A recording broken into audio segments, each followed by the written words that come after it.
सहनावतु सहनौ भुनक्तु सह वीर्यं करवावहै तेजस्विनावधीतमस्तु मा विद्विषावहै। ओम शांति शांति शांति। सबको सादर नमस्ते जी। नए वर्ष में आप सभी का हार्दिक स्वागत है। पहले भजन लीजिए आप कोई।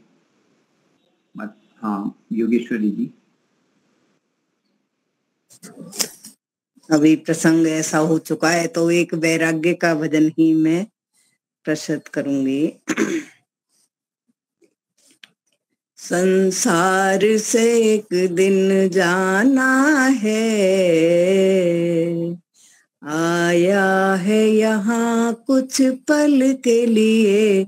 संसार से एक दिन जाना है, आया है यहाँ कुछ पल के लिए। ये दुनिया एक तमाशा है,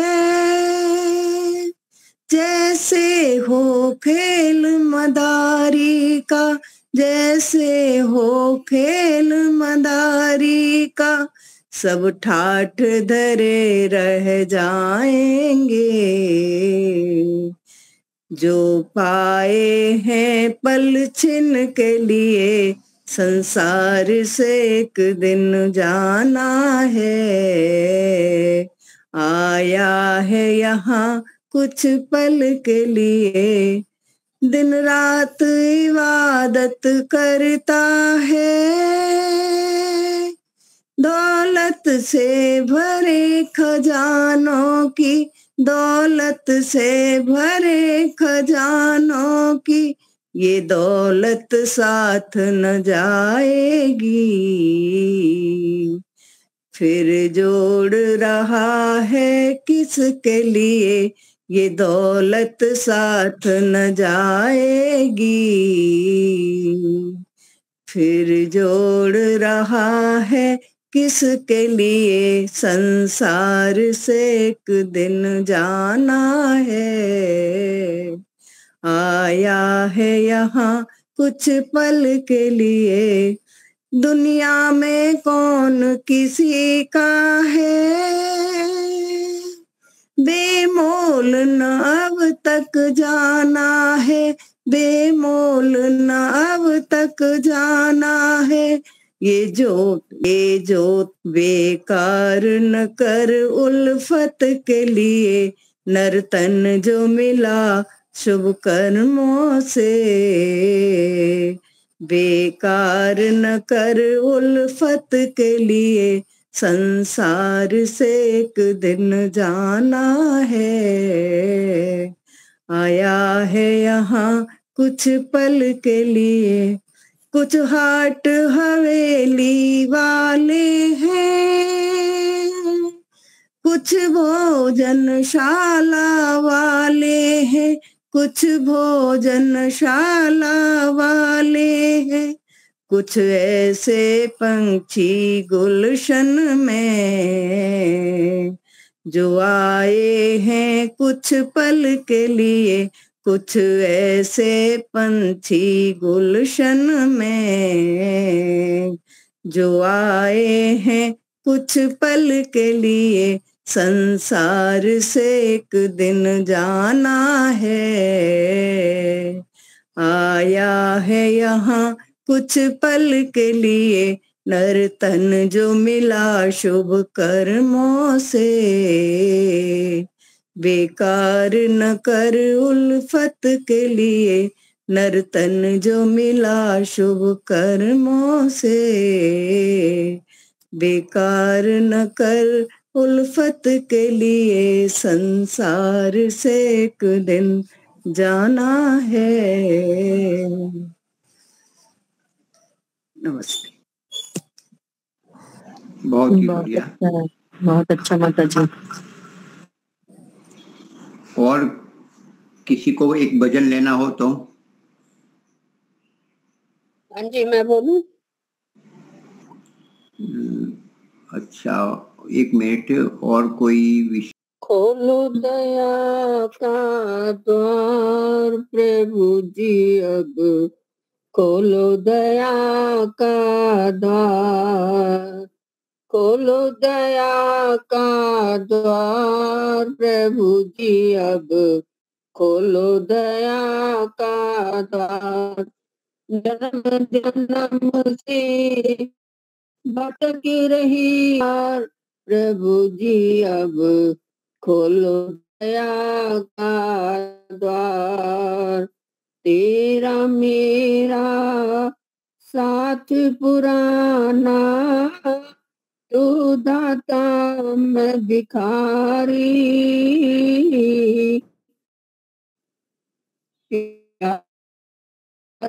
खोलो दया का ठुकरा दोगे, मिलेगा कहाँ ठिकाना,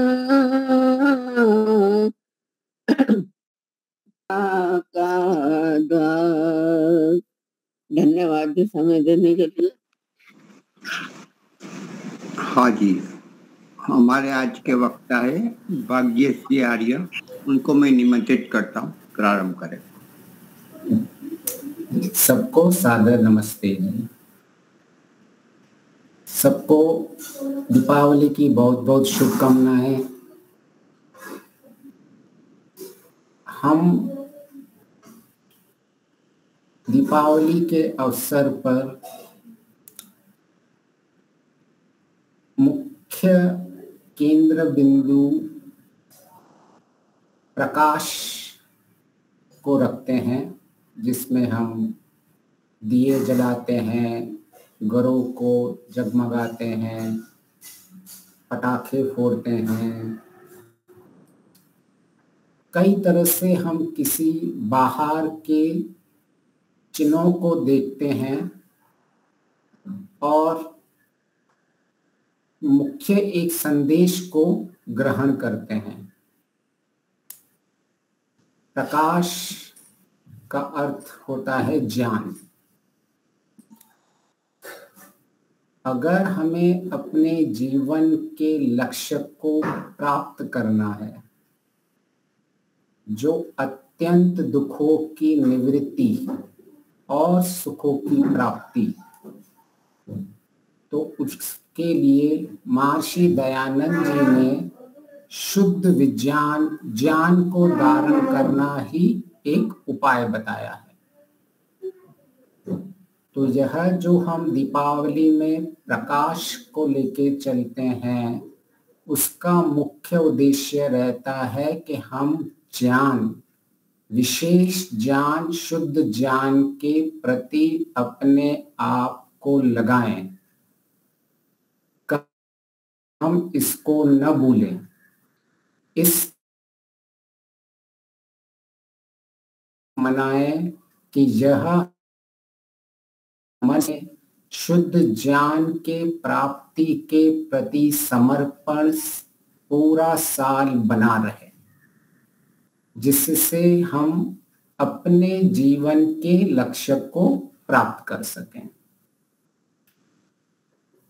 तो अब तक हमारी चर्चा चल रही थी कि हमारे जीवन में जो हमारा लक्ष्य है, उसको प्राप्त करने के लिए केंद्र बिंदु शुद्ध ज्ञान है, शुद्ध विज्ञान है,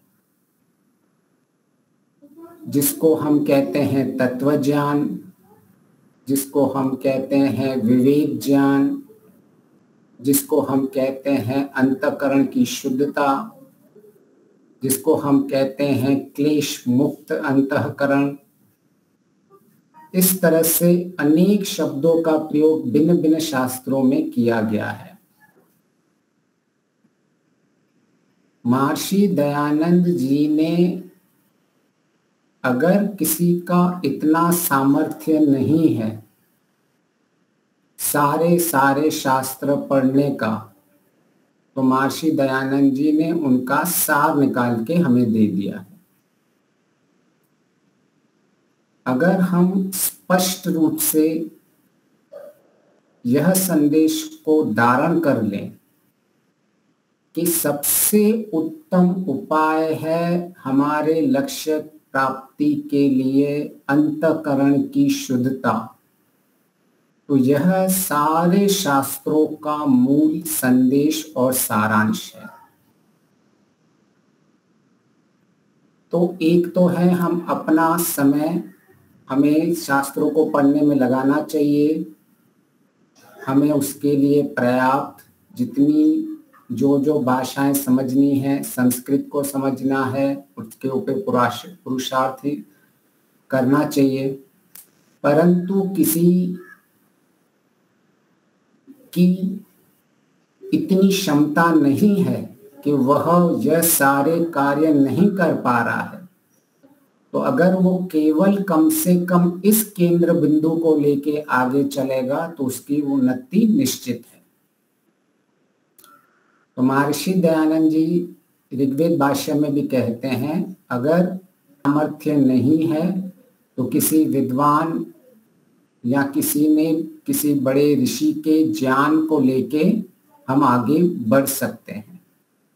हमें रुकना नहीं है, हमें यह पलायनवादी नहीं बनना है कि मैंने ये नहीं पढ़ा है, मुझे शास्त्रों को पढ़ने का महत्व बहुत जीवन में देर से पता चला, या अब तक मेरी जीवन का इतना काल बीत चुका है कि मैं शास्त्रों के प्रति इतनी मेहनत नहीं कर पा रहा हूँ, क्षमता नहीं है।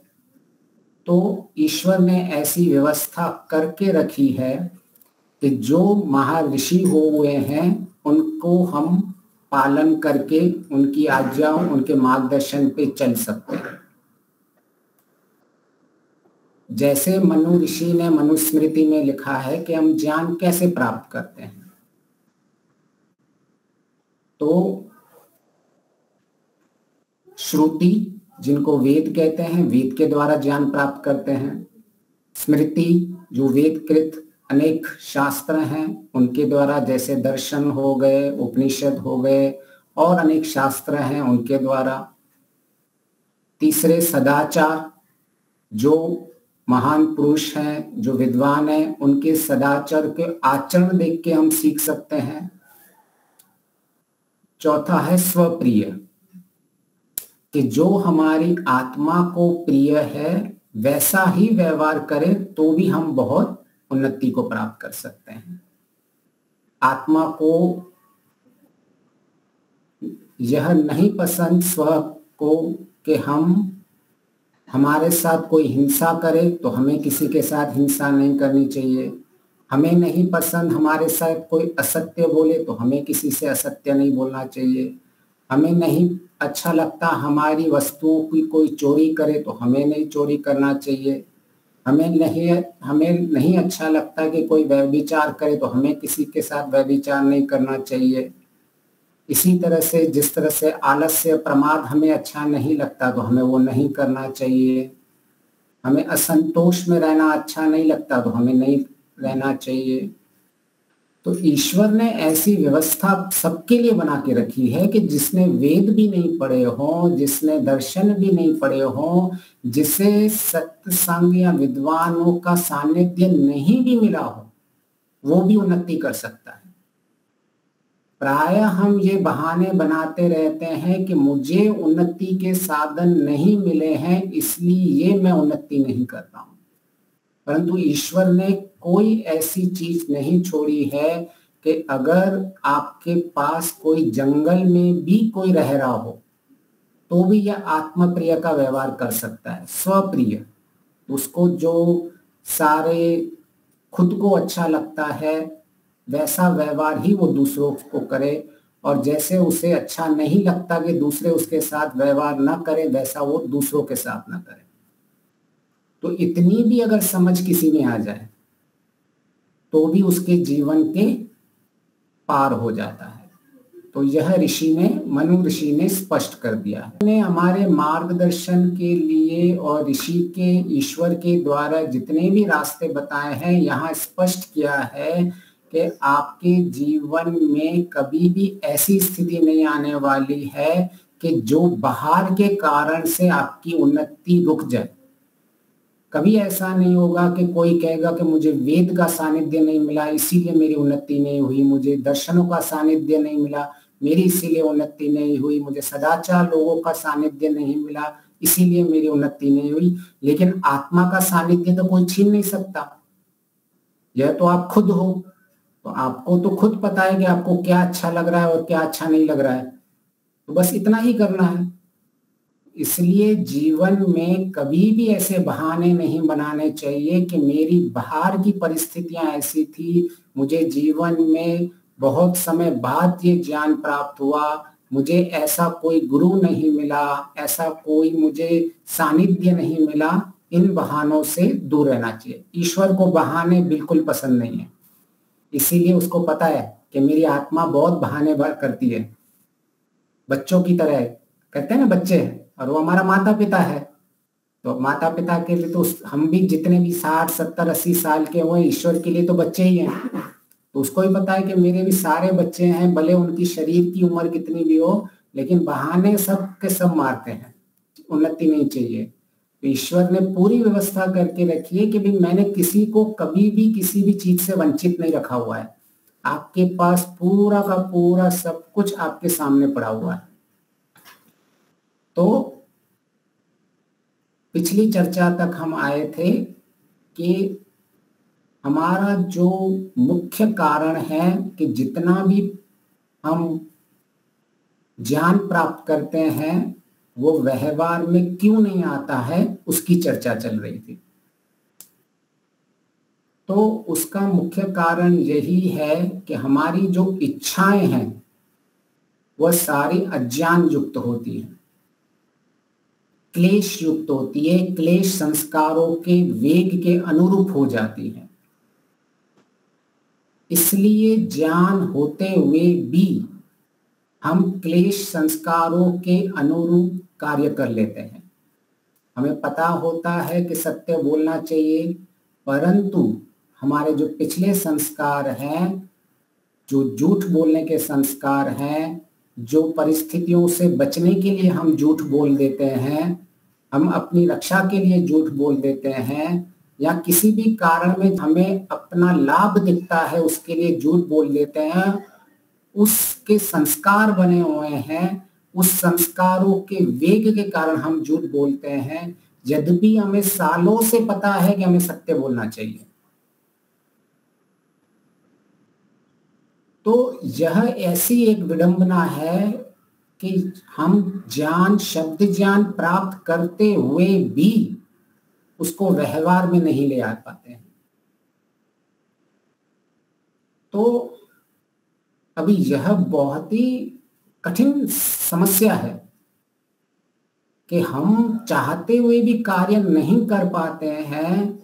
तो यह और क्या करे मनुष्य कि ज्ञान तो प्राप्त कर दिया, योग दर्शन पढ़ लिया, यम नियम पढ़ लिए, योग के 8 अंग पढ़ लिए, अब क्या करें? क्यों नहीं यम नियम हमारे व्यवहार में आते हैं? जब तक यम नियम ही व्यवहार में नहीं आएंगे तो समाधि, ध्यान तो बहुत दूर की बात है। तो इस स्थिति से बाहर कैसे निकले कि हम क्लेश संस्कारों के जो जाल में फंस जाते हैं, जो उनके वेग में आ जाते हैं, हमारी इच्छाएं उनके वेग के अनुरूप हो जा रही हैं, तो इसका हमें तोड़ निकालना होता है। तो इसका महर्षि दयानंद जी कहते हैं कि मनुष्य की आत्मा सत्य असत्य को जानने वाला होता है और वह असत्य को छोड़ता है अपने प्रयोजन की सिद्धि के लिए, हठ, दुराग्रह और अविद्या के कारण। तो यद्यपि हम प्रयोजन की सिद्धि के लिए झूठ बोल रहे हैं, अपने हठ के कारण हम चोरी या किसी अन्य की वस्तुओं को उठा रहे हैं, हम अपने दुराग्रह के कारण हिंसा कर रहे हैं, हम अपनी अविद्या के कारण आलस्य, प्रमाद, असंतोष का जीवन जी रहे हैं, परंतु मनुष्य का आत्मा हर समय सत्य और असत्य को जानने वाला रहता है। अगर यह नहीं हो तो हम कभी भी इन क्लेश संस्कारों के जाल से नहीं बच सकते, क्योंकि क्लेश संस्कारों का वेग तो आता ही रहेगा और इनके अनुरूप हमारी इच्छाएं बनती रहेंगी और हम इस जन्म मरण के चक्कर में आते रहेंगे। तो इसका तोड़ यही होगा कि जो आत्मा को, जिसने अपनी यह स्वभाव को समझ लिया है कि मैं अंत में तो सत्य और असत्य को जानने की हमेशा प्रयत्नशील रहता हूं। इसका अर्थ यह है कि यद्यपि यह सत्य है कि मैं संस्कारों के वेग के अनुरूप मेरी इच्छा है, परंतु उसके साथ साथ मेरी एक और भी इच्छा है कि मैं सत्य को जानूं। और ये सारी जो असत्य वाली चीज है, जो क्लेश युक्त कार्य है, मैं इनसे ऊपर उठूं, मैं अपने हठ, दुराग्रह, अविद्या से ऊपर उठूं। यह नहीं बनी होगी तो हम कभी भी इस जाल से नहीं बच सकते। तो ऐसी स्थिति कभी भी आ सकती है। कोई अगर बहुत दुखी हो जाता है, उसे लगता है कि मैं तो इन संस्कारों के वशीभूत होके कार्य करते जा रहा हूँ, मुझे लग रहा है कि इससे सुख मिलेगा, लेकिन अंत में तो दुख मिल रहा है।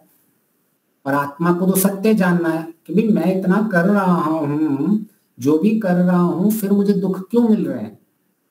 तो फिर से वो सत्य की खोज में लग जाता है कि आखिर ऐसी क्या चीज है कि भाई मैं जानते हुए भी शब्दों का इतना ज्ञान भंडार लेके घूम रहा हूं, फिर भी व्यवहार में क्यों नहीं आ रहा है। तो उसे कहीं ना कहीं वो उसकी खोज में लग जाता है। फिर उसे पता चलता है कि कहीं ना कहीं ये जो मेरे संस्कार हैं, पिछले संस्कार है, इनके वेगों के कारण मैं अभी तक फंसा हुआ हूं और मैं निकल नहीं पा रहा हूं। सालों तक तो हम भटकते रहते हैं, परंतु इस केंद्र बिंदु पे केंद्रित ही नहीं होते हैं। जैसे दुर्योधन से पूछा कि तुम अधर्म क्यों करते हैं, तो बोला धर्म अधर्म हम जानामि, परंतु उसकी इच्छा ही नहीं होती थी वो काम करने की। तो जब तक हम इस केंद्र बिंदु पे नहीं बैठेंगे कि मैं जितना भी शब्द ज्ञान प्राप्त कर लूं, परंतु मेरी इच्छाएं पिछले अज्ञान के अनुरूप हो जा रही हैं व्यवहार के समय, तो मेरा मुख्य केंद्र बिंदु इन क्लेशों को दूर करना ही होना चाहिए। ये क्लेश को वेगों के कारण ही मेरी इच्छाएं उसके अनुरूप हो रही हैं। मुझे पता है क्रोध नहीं करना है, पर मेरा द्वेष का वेग इतना आ जा रहा है तो मेरी इच्छाएं उसको क्रोध कर लेती है। मुझे पता है कि मुझे राग नहीं करना चाहिए, मुझे मोह में नहीं फंसना है, फिर भी जो सुख है, जो सुख के पीछे राग छुपा हुआ है, उस सुख को प्राप्ति के लिए हम फिर से उससे वेग में पड़ जाते हैं।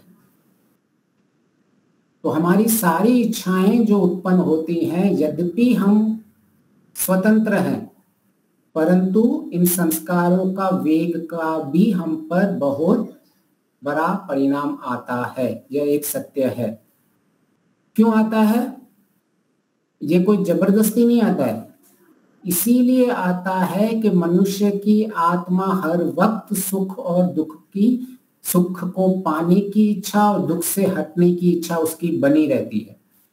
और हमारी जितने भी संस्कार अज्ञान के बने हुए हैं, हमें ऐसा लगता है कि वहां सुख है, इसीलिए ही हम वो कार्य कर रहे हैं। हमें कहीं ना कहीं लग रहा है कि इससे मेरी दुख की से मैं दूर होने वाला है, तो ही हम वो कार्य कर रहे हैं। तो ये जो अज्ञान है, इसके कारण ही हम मुख्य तरह से उस केंद्र बिंदु से हट जाते हैं। हमें पता है कि सवेरे हमें जल्द उठना चाहिए, परंतु जो आलस्य का वेग है मनुष्य को तो वहां सुख दिख रहा है। तो नींद से जो वो नींद में जब वो स्थिति आ रही है, यद्यपि वो सबको ज्ञान बांटता फिरता होगा कि सवेरे उठने के ये आपको लाभ है, परंतु जब वो परिस्थिति आती है तब तो उसको वो जो क्लेश है, वो क्लेश तो उसको सुख दिखा रहा है ना नींद में। उसको जो व्यायाम करने में उसको कठिनाई दिख रही है, दुख दिख रहा है, पर उसको सोने में उसको सुख दिख रहा है। तो यद्यपि ये ज्ञान होते हुए भी कि भाई मुझे सवेरे उठ के व्यायाम करना है, उसको उल्टा हो रहा है। उसको नींद में सुख दिख रहा है और व्यायाम में दुख दिख रहा है। तो यद्यपि हमारी इच्छाएं जो हैं, पहले हमने ज्ञान प्राप्त कर लिया है, पर हमारे संस्कार जो उस वक्त उभरते हैं, क्योंकि हमने नींद का सुख भोगा हुआ होता है और हमने व्यायाम को दुख माना हुआ है, उस सवेरे सवेरे परिस्थिति में जितना भी हमने शब्द ज्ञान प्राप्त किया हुआ हो, ये संस्कारों का वेग उठेगा। सुख चाहिए तुझे तो नींद में नींद कर, इच्छा नींद की करेगी। और संस्कारों का वेग उठेगा कि व्यायाम में दुख है तो मुझे व्यायाम नहीं करना है, मुझे सोना है। तो यह सुख और दुख की जो हमारी इच्छाएं हैं, जो हमने अज्ञान युक्त बना के रखी हुई है पहले से अपनी स्मृति में, उसके कारण ही हम सारे अपने कार्य करते रहते हैं। तो अभी इसको तोड़ना कैसा होता है, यह हमारे लिए मुख्य एक केंद्र बिंदु पे बन जाता है कि इसको तोड़े कैसे। तो हमने पिछली चर्चा में समझा कि ऐसे अज्ञान को तोड़ने के लिए क्या क्या उपाय हम कर सकते हैं, इन क्लेशों से कैसे मुक्त हो सकते हैं। तो ये सारे के सारे शास्त्र हैं, जितने भी आप वेदों से लेके, उपनिषद से लेके, दर्शन लेके, सत्यार्थ प्रकाश, गीता, महाभारत, मनुस्मृति, इन सब का मुख्य कार्य एक ही है, आपको उस केंद्र बिंदु में लेके आना कि जब आपकी इच्छाएं हो रही हैं, तब आपकी इच्छा क्लेश मुक्त हो, शुद्ध विज्ञान युक्त हो। तो जितनी हमारी इच्छाएं शुद्ध ज्ञान क्लेश मुक्त होंगी, उतना उतना हमारा अंतःकरण शुद्ध होता जाएगा और एक दिन ऐसी स्थिति आ जाएगी, हमारे सारे क्लेश संस्कार दग्ध बीज हो जाएंगे और हम मुक्ति के पात्र बन जाएंगे। तो सारे शास्त्रों का यही केंद्र बिंदु है कि ज्ञान को प्राप्त करना, शुद्ध ज्ञान को, और अज्ञान को मिटाना। तो हम समझने की कोशिश कर रहे थे कि इतना, एक तो कुछ लोग होते हैं जो विचारों को ज्ञान ही नहीं प्राप्त करते हैं, वो अज्ञान में ही बैठे रहते हैं और अज्ञान के युक्त ही कार्य करते रहते हैं। फिर कुछ लोग होते हैं वो थोड़ो सत्य असत्य को, जैसे आत्मा की जानने की इच्छा रहती है तो सत्य का ज्ञान प्राप्त करते हैं, पर ज्ञान इतना प्राप्त भी कर रहे हैं लेकिन व्यवहार में नहीं आ रहा है। तो यह सारी जो परिस्थितियां हैं, इनको जब गहराई से हम समझने की कोशिश करेंगे तो केवल जब हमारे क्लेश संस्कारों का वेग उत्पन्न होता है, अगर हमने उस पर नियंत्रण कर दिया तो हम अपने, जो हमने अपनी स्मृति में ज्ञान रखा हुआ है, उस ज्ञान का प्रयोग करके हम अपने धर्म पूर्वक कार्य कर सकते हैं। तो अभी मुख्य केंद्र बिंदु क्या हुआ, यह जो कामनाएं या संस्कारों का जो वेग उत्पन्न हो रहा है, इनको कैसे नियंत्रण किया जाए। सवेरे मैं सोया हुआ हूं और मेरे अंदर नींद का वेग उत्पन्न हो रहा है कि भाई सो जा, सोने में सुख है, और तब मैं कैसे अपने को उठाऊं और व्यायाम में लग जाऊं।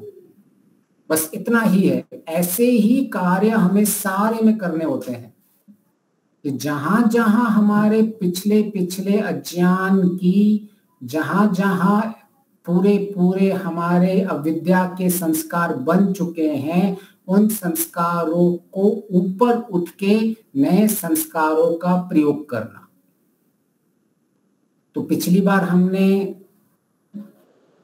समझा था कि जब हम मुक्ति से आते हैं तो कैसे हम अज्ञान के संस्कारों को उत्पन्न करते हैं, कैसे हम हमारे अंदर कुछ कुछ अज्ञान संस्कार बनते हैं, उसकी थोड़ी पुनः आवृत्ति कर लेंगे। हम जब भी हम ऐसा मान के चलते हैं एक दृष्टि से कि अभी अभी हम सब मुक्ति से आए हैं, तो ईश्वर की व्यवस्था से हमें सामान्य बुद्धि मिलती है। सामान्य बुद्धि का अर्थ होता है कि हम सामान्य हमें भोग भी मिलता है, हमारा सामान्य परिवार के घर में जन्म होगा, सामान्य बुद्धि मिलेगी, और कुछ ईश्वर की व्यवस्था से इतनी भी बुद्धि दी जाती है कि हम अपनी रक्षा कर सकें। हमें ये शरीर मिला है मुक्ति प्राप्त करने के लिए, तो हमारे लिए यह शरीर की रक्षा करना बहुत ही आवश्यक है। इसीलिए इस बुद्धि में ईश्वर ने एक सॉफ्टवेयर भिजा के बैठा रहता है कि भाई कम से कम आपको, भले ही आपके पास पूरा ज्ञान नहीं है, इतना ज्ञान ईश्वर दे के भेजता है कि आपको इस शरीर की रक्षा करनी है। परंतु अभी होता क्या है, क्योंकि अभी हमें इतना ज्ञान तो स्पष्ट होता है कि मुझे बचना है, तो उस बचने को जो हमारी बुद्धि होती है वह उसका मुख्य लक्ष्य था, जो वास्तव में हमारे लिए हानिकारक है उससे बचना था। वास्तव में मैं जंगल में जा रहा था, शेर पीछे पड़ गया या सांप देख लिया, तब वो मेरे लिए हानिकारक था, तब मुझे बचना था। वास्तव में घर में आग लग गई थी, तब मुझे क्या करना है, तब उनके बचने की बुद्धि में ज्ञान दिया हुआ था। वास्तव में हमने देखा समझा था कि कुछ दंगे हो जा रहे हैं और हमें बचना है, तो कैसे हम उन सब चीजों से बचे, उनका ज्ञान बुद्धि में रखना था। वास्तव में हमें कम से कम रोटी कपड़ा और मकान चाहिए इस शरीर की रक्षा के लिए, तो कैसे उसके लिए हम प्रयत्नशील होएं, इतना हमारे अंदर ज्ञान होता है। अब क्या होता है कि हम ये जो रक्षा का स्वभाव हमें मिलता है, इस रक्षा को हम दुरुपयोग कर लेते हैं।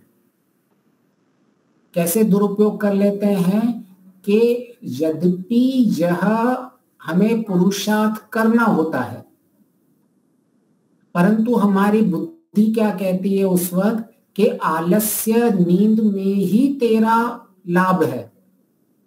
तो उस वक्त हमको ऐसा लग रहा है कि मैं इस शरीर के लिए जो मुझे व्यायाम करूंगा, उस व्यायाम में शरीर को अत्यंत डिस्कम्फर्ट लेवल में जाना पड़ेगा।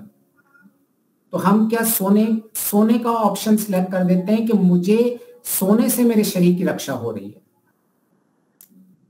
तो ऐसे ही हमारे अंदर अज्ञान उत्पन्न होता रहता है। जैसे हमने कुछ उदाहरण लिए थे कि बच्चा जो है अपने शिक्षक की पिटाई से बचने के लिए झूठ बोल देता है, यद्यपि उसको अपनी रक्षा बुद्धि उसके लिए नहीं दी थी, लेकिन उसको रक्षा करना था, बस इतना पता था, और उसने झूठ बोल दिया कि मेरे घर में मेरी माँ की तबीयत ठीक नहीं थी, इसलिए मैंने अपना कार्य नहीं किया, और वो बच जाता है, पिटाई से शिक्षक से बच जाता है। ऐसे ही उसके अंदर संस्कार जो है, क्लेश संस्कार उत्पन्न होने लगते हैं। ऐसे ही वो हिंसा करता है, अपनी इच्छाओं को पूरी करने के लिए चोरी करता है, छोटी छोटी पेंसिल, रबड़, जो भी कुछ है, वो उसके दिमाग में इतना ही है कि मेरे लिए जो अभी चाहिए बस वही में से, उन सब से मेरी रक्षा हो रही है। अगर मुझे ये नहीं होंगी तो मैं अपने आप में इनसिक्योर फील करूंगा कि मुझे कुछ कमी लगेगी। मेरे पास दोस्तों के पास इतनी सारी पेंसिलें हैं, मुझे अच्छी अच्छी पेंसिलें नहीं है, चलो चोरी कर लो। अपने आप को पूर्णता की रक्षा के लिए सब कुछ करता रहता है। वो अपनी इच्छाओं के अंदर एक ऐसी लेयर बनाता रहता है कि जैसे उसको लग रहा है कि मेरी रक्षा हो रही है इन सब से, मैं एक कंफर्ट जोन में जीना चाहता हूं, परंतु वह उसका अज्ञान रहता है। तो ऐसे जब हम मुक्ति के बाद आते हैं तो हमारे क्लेश संस्कार पहले बनते जाते हैं। जब हमारे ये क्लेश संस्कार बन जाते हैं तो ये दृढ़ हो जाते हैं, तो हम इन सब संस्कारों के अनुरूप हमारी बुद्धि ऐसे बन जाती है कि झूठ बोलने से अगर मेरा लाभ हो रहा है तो मैं क्यों ना बोलूं, मैं उससे सुरक्षित महसूस कर रहा हूं। कि जैसे ही मैं झूठ बोल रहा हूं मुझे हानि दिख रही है तो मैं उससे असुरक्षित महसूस कर रहा हूं। तो यह जो बेसिक जो ज्ञान मिला था हमको अपनी सुरक्षा का, हम उसको दुरुपयोग करते रहते हैं। इस तरह से हमारे अज्ञान की उत्पत्ति होती है। अभी हमारे जो अज्ञान की उत्पत्ति होती है, अब हमें कभी ना कभी ये स्पष्ट हो रहा है कि धीरे धीरे कि यद्यपि मैं इनका ज्ञान का प्रयोग तो कर रहा हूं, लेकिन वास्तव में जो सुख है मुझे वो मिल नहीं रहा है और मेरी दुख की निवृत्ति नहीं हो रही है। उसे आज नहीं, कल नहीं, कभी ना कभी आत्मा सत्य असत्य के जानने आ रहा होता है, तो ये उसको लगता रहता है कि जो मैं पाना चाहता हूं मैं पा नहीं रहा हूं, यद्यपि मेरे आसपास सब कुछ है, लेकिन अंदर से उसको खालीपन लगता है। तब वो जानने की कोशिश करता है कि ऐसा क्यों हो रहा है। तब वो हर एक पल अपना इस क्लेश संस्कारों को मारने में लग जाता है। और ये सारा शोर शराबे वाला जो संसार है, आज सब कोई ऐसी स्थिति में जी रहा है कि जितना शोर और सामने चल रहा है उतने ही हम मनुष्य उसके अंदर बहते जा रहे हैं। और जैसे ही कोई शांत बैठता है हमें लगता है ये शांत इंसान है, ये तो जमाने से साथ साथ में चल ही नहीं पाएगा। परंतु वह जो शांत वातावरण है, वो जो आंतरिक शांति है, वहीं सुख का साधन छुपा हुआ रहता है, वहीं दुख की निवृत्ति का पूरा लाभ पड़ा रहता है। तो जो लोग शांत हो जाते हैं धीरे धीरे अपने जीवन में, उनको लगता है कई बार जो लोग बुजुर्ग हो जाते हैं उन्हें कहते हैं हमें कोई काम ही नहीं है, अभी हम रिटायर हो चुके हैं, परंतु उनके लिए आंतरिक कार्य बहुत सबसे ज्यादा होना चाहिए। आंतरिक कार्य इतना ज्यादा होना चाहिए कि उन्हें बाहर में किसी कार्य करने की आवश्यकता ही नहीं पड़ती है, उनके पास समय की कमी हो जाती है। परंतु आज उल्टा हो रहा है, थोड़े भी हमको लगता है समय खाली गया तो हम बोर होने लगते हैं, क्या करूं मुझे पता नहीं, क्या करूं मुझे पता नहीं। परंतु जिसे यह स्पष्ट हो गया कि मुझे तो अपने क्लेश संस्कारों के कारण ही मेरे दुख उत्पन्न हो रहे हैं, तो सारा दिन उसका सारा केंद्र बिंदु एक ही हो जाता है कि मैं हर एक कार्य कर रहा हूं, मैं बोल रहा हूं, मैं चल रहा हूं, मैं किसी से बात कर रहा हूं, मैं ईश्वर से संबंध बना रहा हूं, मैं आत्मा से संबंध बना रहा हूं। इन सब के केंद्र बिंदु में आज मेरे संस्कारों की स्थिति क्या बनी है? क्या ये संस्कार उदार अवस्था में है? क्या ये संस्कार विच्छिन्न अवस्था में है? क्या संस्कार तनु अवस्था में है? क्या संस्कार प्रसुप्त अवस्था में है? हर एक संस्कार का उसके पास आंतरिक आकलन रहता है। और जो मनुष्य इस आंतरिक आकलन में व्यस्त रहता है उसे बाहर में किसी कार्य करने में जबरदस्ती लगाने की आवश्यकता ही नहीं है, वो पहले से ही आंतरिक उसके लिए बहुत कार्य पड़े रहते हैं।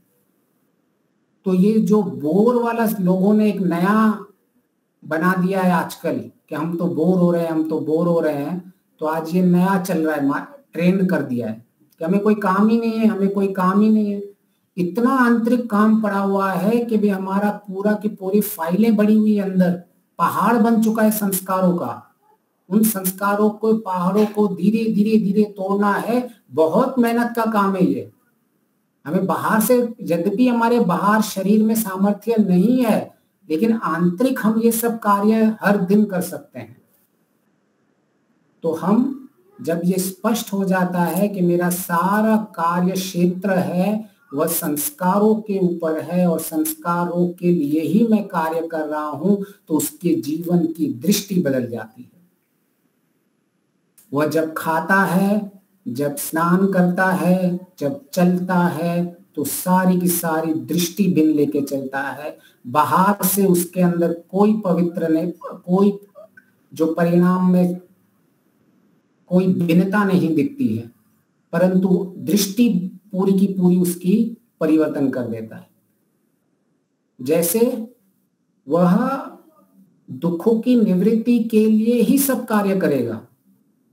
एक सामान्य मनुष्य जब खाना खाएगा तो उसका लक्ष्य होता है कि मैं कैसे सुख की प्राप्ति करूं इस खाने से,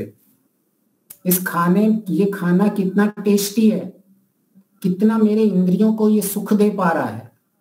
परंतु उसकी वही का वही खाना वो भी खाएगा, पर उसकी दृष्टि क्या होगी? दुख की निवृत्ति के लिए दृष्टि होगी कि मुझे भूख लगी है, मुझे कष्ट लग रहा है, ये दुख है मेरे लिए, तो मैं यह खाना खा रहा हूं केवल इस कष्ट को मिटाने के लिए, न कि अपनी इंद्रियों की तृप्ति के लिए। और जहां, क्योंकि आपके पास खाने की चीजों की तो कोई लिमिट ही नहीं है, आपको 56 भोग भी मिल गए, उसके बाद भी आपको खाने की इच्छा होने वाली है। तो यहां तो इच्छाओं की कोई सीमा ही नहीं है जो सुख की प्राप्ति के लिए जी रहा है। लेकिन वही जिसने दृष्टि दुख की निवृत्ति कर दी, उसके लिए सीमा आ जाती है। क्या सीमा आती है? कि मैंने 2 रोटी खाई, मैंने दाल खाए, मेरी दुख की निवृत्ति हो गई। अब तो उसको कोई और इच्छा नहीं होने वाली ना। अभी उसने 2 रोटी दाल खा ली, उसका दुख था, वो दुख की निवृत्ति तो हो गई। लेकिन अगर कोई सुख की प्राप्ति के लिए खाना खाएगा तो उसको आप 56 भोग दे दो आज, फिर वो बोलेगा मुझे तो भाई 112 भोग दे दो, तो भी उसकी तृप्ति नहीं होने वाली है, क्योंकि वहां कब तक जाएगा वो। लेकिन जहां दुख की निवृत्ति के लिए तो सीमा तक रुक जाता है कि मैंने 2 रोटी खा ली और दाल खा ली, लेकिन यहाँ गुलाब जामुन चाहिए, लड्डू चाहिए, कितनी प्रकार की मिठाइयां खाई होंगी हमने दीपावली में, कितनी तरह की चीजें हमने देखी। लेकिन अभी भी आप सारे मनुष्य को आप सब मिल जाओगे तो सब एक अलग अलग मिठाई का नाम लेंगे और अलग अलग खाने की आपको इच्छाएं होंगी। तो यह जो दृष्टि बदलने की काम होती है वही कर सकता है, जिससे ये केंद्र बिंदु पता चल गया कि मुझे काम तो करना संस्कारों पे है, ये मैं सुख के भोग के लिए काम कर रहा हूं, तो यहाँ तो मेरे राग के संस्कार बढ़ते जा रहे हैं, और मैं जब दुख की निवृत्ति के लिए काम कर रहा हूं तो मेरे संस्कार कम होते जा रहे हैं। उसका केंद्र बिंदु सब जगह परिवर्तन होगा, एक जगह वो केवल परिवर्तन करता है। सारी दुनिया के शास्त्र एक तरफ, और जिस मनुष्य को इस ज्ञान की तीसरी आंख खुल गई है, उसका केवल एक ही केंद्र बिंदु होता है, इन अज्ञान का नाश करना, इन क्लेश संस्कारों का नाश करना। वह परोपकार भी करता है तो उसके पीछे भी केंद्र बिंदु कोई परोपकार से मुझे लाभ होने वाला है उसके लिए नहीं करता है, कि किसी और का मुख्य लाभ होगा, वो भी उसकी मुख्यता कभी नहीं होती है। यद्यपि वह दूसरों को लाभ मिलता है, वह एक सत्य है, पर अगर उसके पीछे मुख्य केंद्र बिंदु ये होता है कि जब मैं सेवा करता हूं तो मेरे सेवा के संस्कार बनते हैं, जब मैं दान देता हूं तो मेरे दान के संस्कार बनते हैं, जब मैं किसी के साथ बना रहता हूं अच्छा लगता है तो मैं ईश्वर की आज्ञा का पालन करता रहता हूं, इसलिए मैं परोपकार कर रहा हूं, क्योंकि ईश्वर की आज्ञा के पालन से मेरे संस्कारों में परिवर्तन हो रहा है, न कि केवल उस सामने वाले की परिस्थिति में परिवर्तन हो रहा है। उसका केंद्र बिंदु अपने संस्कारों पे रहता है। तो जिसका केंद्र बिंदु ये स्पष्ट हो जाएगा, उसके जीवन में कभी कोई किसी तरह की लाभ हानि, जो भी हम मान अपमान जो हमारे जीवन में लगे रहते हैं, वो इनसे हटके रहता है, क्योंकि यह सारी तो बाहर की परिस्थितियां हैं। उस किसी ने आपका अपमान कर दिया है तो उसमें तो आप बाहर से अगर कोई देखोगे, अरे उसने मेरी हानि कर दी, उसने मेरा ऐसा कर दिया वैसा कर दिया, वो इस दृष्टि से देखेगा। परंतु जो संस्कारों में परिवर्तन करना चाहता है वह 4 परिस्थितियों से बिगड़ेगा, 4 परिस्थितियां अपनी चलेंगी। जब हम अज्ञान में होंगे तो हमारा किसी ने अपमान कर दिया तो हम उसका 10 गुना अपमान कर देंगे। फिर धीरे धीरे हमको जब ज्ञान बढ़ेगा तो हमें बोलेगा कि इसकी उपेक्षा कर दो, तो हम उन लोगों की उपेक्षा करना लग जाएंगे। फिर हमारे ज्ञान में परिवर्तन हो जाएगा कि हमें यह कर रहा, मैं उपेक्षा पहले कर रहा था, वो उस परिस्थिति से हट जा रहा था। तीसरी, जब उसकी परिस्थिति आगे ज्ञान बढ़ता जाता है तो अभी भी वो उसका अपमान कर रहा है, लेकिन ये इनडिफरेंस है, इसके ऊपर कोई अंतर ही नहीं पड़ा, वो परिस्थिति से भागा नहीं है, परिस्थिति के साथ खड़ा है, परंतु उसके अंतर कोई पड़ ही नहीं रहा है, वो उसको अभी भी कुछ भी जवाब नहीं दे रहा है, मतलब उसको कहीं भी उल्टा सीधा कुछ भी नहीं कह रहा है। फिर अंतिम चौथी स्थिति आती है कि सामने वाला आपका अपमान कर रहा है, सामने वाला आपके लिए कुछ कर रहा है, आपको उसके लिए दया की भावना उत्पन्न हो जाती है। सोचो, पहले हमारी स्थिति ऐसी थी कि उसको मारने पीटने के लिए हम विवशित हो गए थे, और धीरे धीरे हमने उपेक्षा में चले गए, धीरे धीरे धीरे धीरे हम में इंडिफरेंस आने लग गया। चौथी अवस्था तो उल्टी हो गई कि जो हमको गाली दे रहा है, जो हमारा अपमान कर रहा है, हम उसके लिए सोच रहे हैं दया की भावना। क्या दया की भावना आती है? बेचारा मानसिक कितना परेशान है, बेचारे के बचपन में कोई ट्रॉमा हो गया होगा, शायद इसके फैमिली में कुछ प्रॉब्लम हो गया होगा, शायद इसके अंदर किसी चीज की कमी है, इसके लिए ये सारा दिन गुस्सा करता रह रहा है। क्या मैं इसके लिए कुछ कर सकता हूं? पहले उसी मनुष्य के लिए संस्कार ऐसे थे कि हमने उल्टे कर रहे थे उसको मार काटने के लिए। आज देखा, दिल्ली में तो ऐसे आप चलोगे, गाड़ी भी टच होगी तो गोली उठा के मारने लग जाते हैं, ऐसी ऐसी स्थितियां हैं। परंतु ये उल्टा हो गया पूरा का पूरा, उसका संस्कारों में परिवर्तन। वो तो सामने वाले के लिए अभी दया की भावना करता है, ईश्वर इसकी बुद्धि को सन्मार्ग में चलाओ, उसके लिए गायत्री मंत्र का भी प्रार्थना करता है। उसकी वो क्यों करता रहता है? क्योंकि उसने अपना पूरा सुधार इतना कर लिया कि ज्ञान को बढ़ाते बढ़ाते बढ़ाते बढ़ाते उसके अंदर ये अभी नकारात्मक क्लेश उत्पन्न ही नहीं होते हैं। तो जब आपकी अंतिम स्थिति ऐसी हो जाएगी कि आपके अंदर एक भी क्लेश उत्पन्न नहीं होगा, आपके सारे अक्लिष्ट संस्कार ही उत्पन्न होंगे, उस स्थिति को संस्कार दग्ध बीज कहते हैं। काम, क्रोध, लोभ, मोह, ईर्ष्या, ये जितनी भी सारी चीजें होंगी आपके सामने आती रहेंगी, उनकी परिस्थितियां, पर आपके अंदर ये उत्पन्न नहीं होंगी। तो हमारा सारा जो खेल होता है केवल इतना ही है कि हमारे अंदर आलंबन हमको आएंगे, परिस्थितियां आएंगी, परंतु हम अपने अंदर नियंत्रण कर देंगे अपने संस्कारों पे, और उनको उनका जो वेग है उन वेग के अनुरूप अपनी इच्छाएं नहीं करेंगे। और ये तभी रहता है जब हम आत्म भाव में जीते हैं। आप किसी को शरीर के स्तर पे देखोगे तो आप अपने क्रोध को कभी नहीं रोक पाओगे, लेकिन जब आपको पता चलेगा कि ये सामने वाली आत्मा भी तो शुद्ध बुद्ध आत्मा है, यद्यपि ये मुझसे क्रोध कर रही है, अभी यह मेरे लिए बुरा बोल रही है, ये मेरी निंदा कर रही है, यह इसके अंतःकरण में अज्ञान है, परंतु ये आत्मा से शुद्ध है। जितना शुद्ध मैं हूं उतना शुद्ध ये भी है। इसलिए आप केवल आत्मदृष्टि बनाओगे तभी ही अंतिम आपके क्लेशों के नाश होगा। जब तक आत्मदृष्टि नहीं बनेगी, आत्मभाव नहीं बनेगा कि मैं आत्मा हूं, मेरे अंदर ये संस्कार उत्पन्न हो रहे हैं, यहाँ मेरे आलंबन उत्पन्न हो रहे हैं, मैं वास्तविक में शुद्ध हूं, यह मेरे अंतःकरण की अशुद्धता है, इसको मैं हटाने में लगा हुआ हूं, ऐसे ही सामने वाला भी कर रहा है कार्य। जिस तरह से मैं अपने जीवन में लगा हुआ हूं वह भी लगा हुआ होगा, परंतु उसकी भी आत्मा मूल में शुद्ध है। तो ऐसी शुद्ध आत्मा से मैं द्वेष क्यों करूं? जो अगर आप किसी पागल खाने में चले जाओ तो आपको क्या उन पागल जो बेचारे मानसिक रोगी होते हैं उन पर गुस्सा आता है? आपको आएगा? नहीं आता है ना।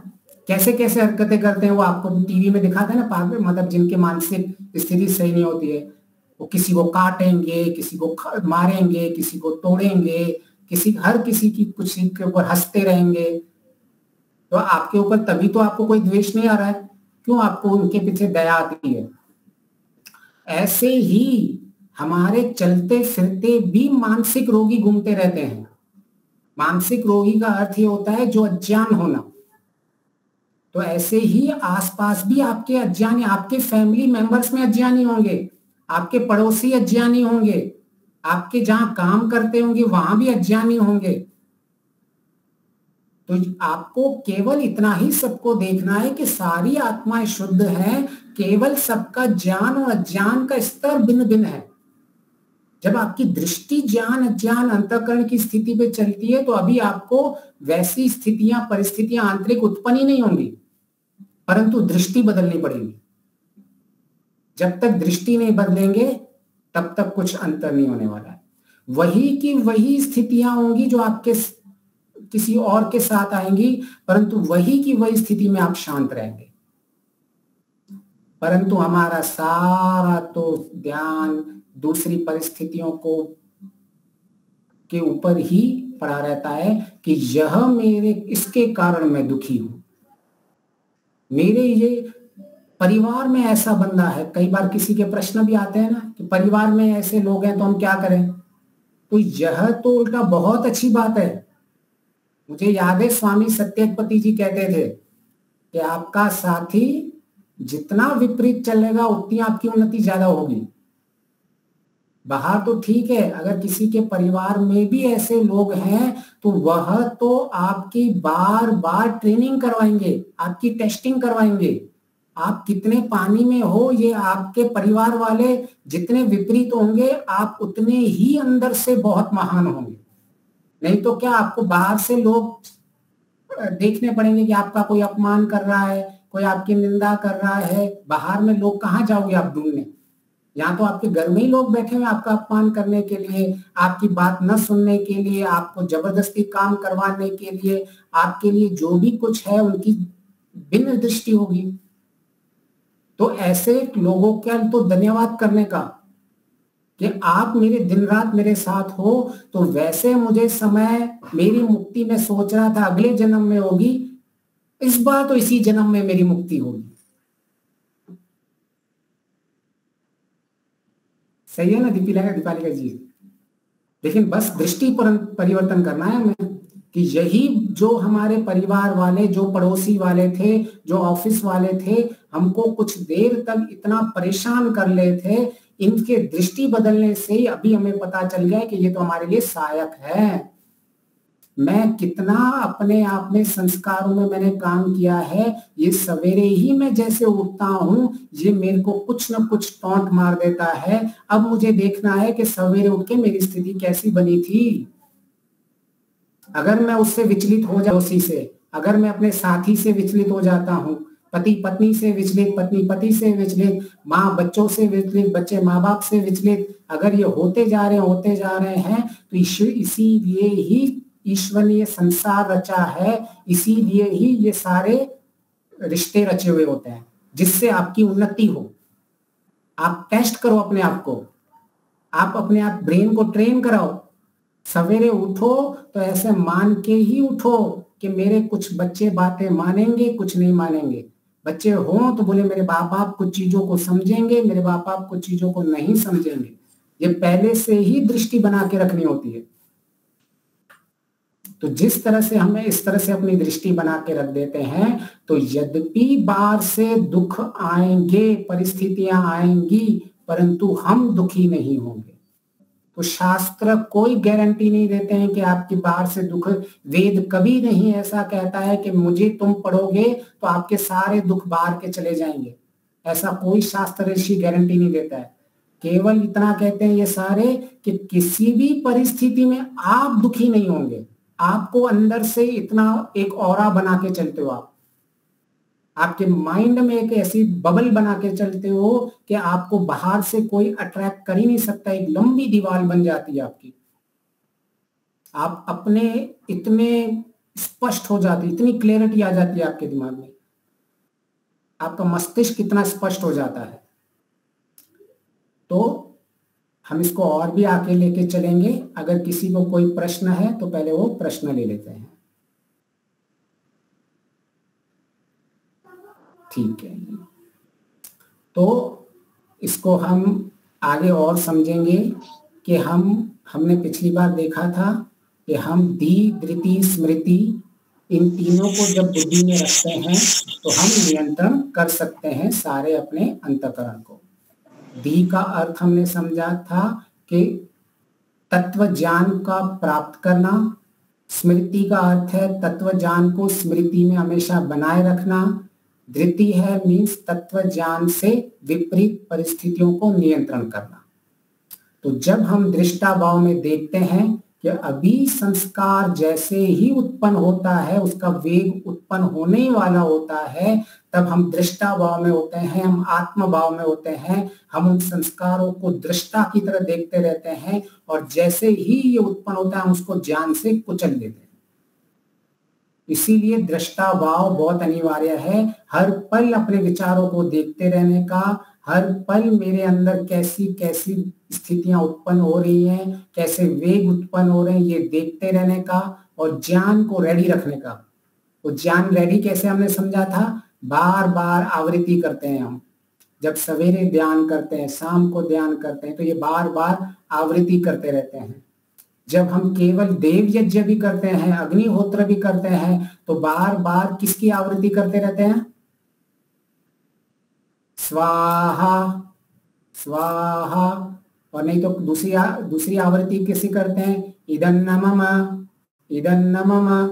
तो ये जितनी बार बोलते हैं हम ज्ञान को अपने बढ़ाते रहते हैं कि ये संसार में माता जी ने जो आज वचन बताया कि इदन्नमम, मैं केवल यहाँ का केयर टेकर के लिए आया हूँ, कुछ ही समय के लिए आया हूँ, ये मेरा सब कुछ नहीं है।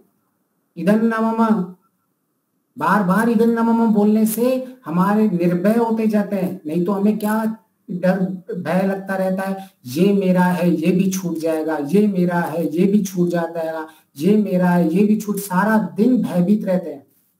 तो ये इदन्नमम का जो ज्ञान है हमेशा हमें निर्भय बनाता रहता है कि एक दिन तो मैं जाने ही वाला हूं, कुछ भी मेरा नहीं है, ये शरीर भी मेरा नहीं है, ये भी खत्म होने वाला है, ये घर ये संसार सब कुछ जाना, सब कुछ ईश्वर तेरा है, मेरा कुछ नहीं है। तो जब हम स्वाहा कहते हैं तो महर्षि दयानंद जी क्या कहते हैं, जो आपके अंदर हो वही जुबान में आना चाहिए। सत्य, मैं सत्य कहता हूं, मैं समर्पण हूं। स्वा के कई अर्थ निकलते हैं। समर्पण, मैं अच्छी तरह से आहुति देके इन सबको जो भी संविदाओं में डाल रहा हूं वो अच्छी तरह से बढ़ेंगे। तो मैं सारे जो कार्य करूंगा अपने संस्कारों के प्रति अच्छी तरह से समर्पण होके करूंगा। स्वा का अर्थ होता है पहले समर्पण, सत्य कहना, संतोष बना के रहूंगा।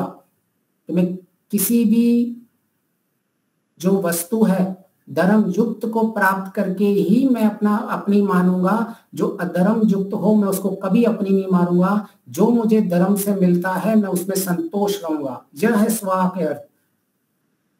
तो ये हम बार बार इतने सारे शब्द बोलते रहते हैं, किसी को लगता होगा कि ये क्या अग्निहोत्र करते टाइम पास करते रहते हैं, और ये हमारे मस्तिष्क की ट्रेनिंग चलती है।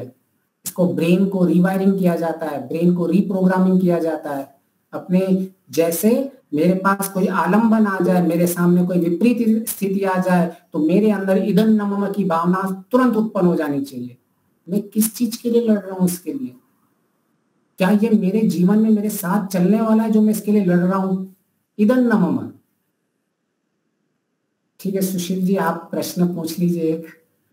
प्रश्न नहीं है, आज के प्रवचन का सार यही है, यदि ईश्वर ने हमें कर्कश का साथी दिया है, पति या पत्नी, तो ईश्वर का धन्यवाद होना चाहिए। हाँ जी, बिल्कुल बिल्कुल जी, सब में आपको ईश्वर का धन्यवाद। कृतज्ञता इसीलिए तो कहते हैं, कृतज्ञता एक ऐसी चीज है जो मनुष्य के अंदर संतोष और शांति का मूल केंद्र उत्पन्न करती है।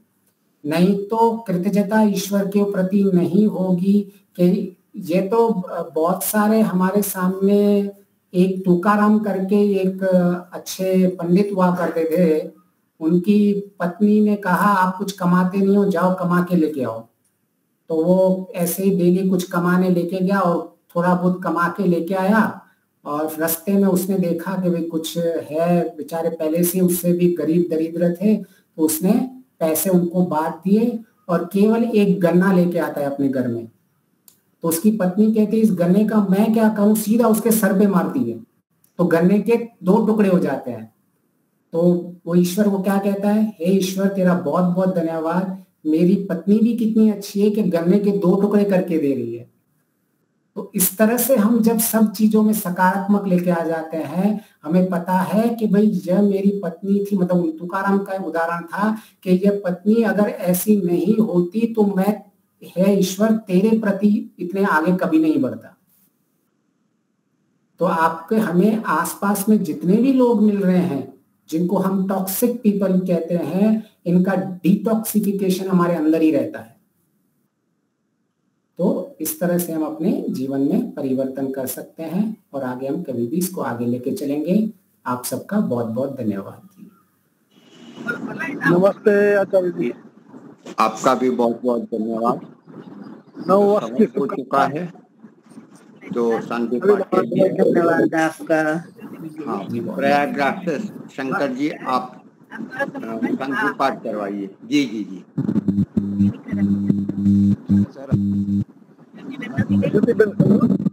एक घंटा बीत गया, पता नहीं चला क्या बीता।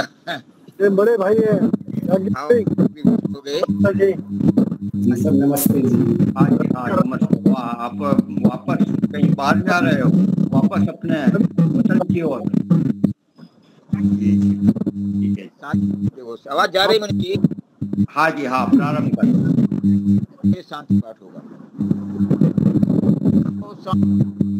अंतरिक्षं शांति, पृथ्वी शांति, आपः शांतिरोषधयः शांति, वनस्पतयः शांतिर्विश्वे देवाः शांति शांति।